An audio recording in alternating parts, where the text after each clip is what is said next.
నమస్తే, welcome to I news. ప్రముఖ గాయని సునీత చేసిన వ్యాఖ్యలు ఇప్పుడు సోషల్ మీడియాలో హాట్ టాపిక్ గా మారాయి.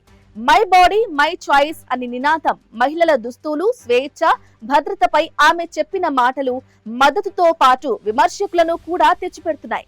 అసలు సునీత ఏమన్నారు? ఎందుకు ఈ కామెంట్స్ వైరల్ అవుతున్నాయి? స్పెషల్ స్టోరీలో చూద్దాం. వ్యక్తిగత హక్కు, కానీ మనం జీవిస్తున్న సమాజంలో అన్ని రకాల మనస్తత్వాలు ఉన్నాయని, ఆ వాస్తవాన్ని విస్మరించకూడదని సునీత అన్నారు. మనకు నచ్చినట్లు జీవించడం ఒక విషయం అయితే, మన భద్రతను దృష్టిలో పెట్టుకొని నిర్ణయాలు తీసుకోవటం మరో ముఖ్యమైన విషయం అని చెప్పారు. నీకు నచ్చిన బట్టలు వేసుకో, కానీ అదే అందరికీ సరైనదని చెప్పొద్దు. మనం ఎక్కడికి వెళ్తున్నాం, ఎలాంటి వాతావరణంలో ఉన్నాం, అక్కడ ఏది సురక్షితం అనే విషయాలను కూడా ఆలోచించాలి.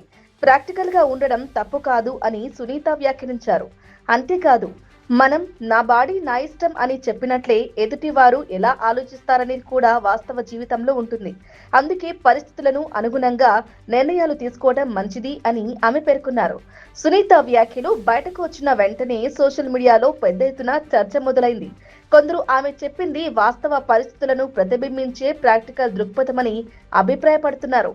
మరోవైపు మహిళల దుస్తులు లేదా స్వేచ్ఛకు పరిమితులు సూచించేలా ఈ వ్యాఖ్యలు ఉన్నాయని మరికొందరు విమర్శిస్తున్నారు.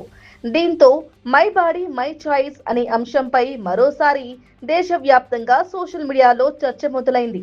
సునీత చేసిన వ్యాఖ్యలకు మద్దతు, వ్యతిరేకత రెండూ వ్యక్తమవుతూ ఉండటంతో ఈ విషయం ఇప్పుడు వైరల్ గా మారింది.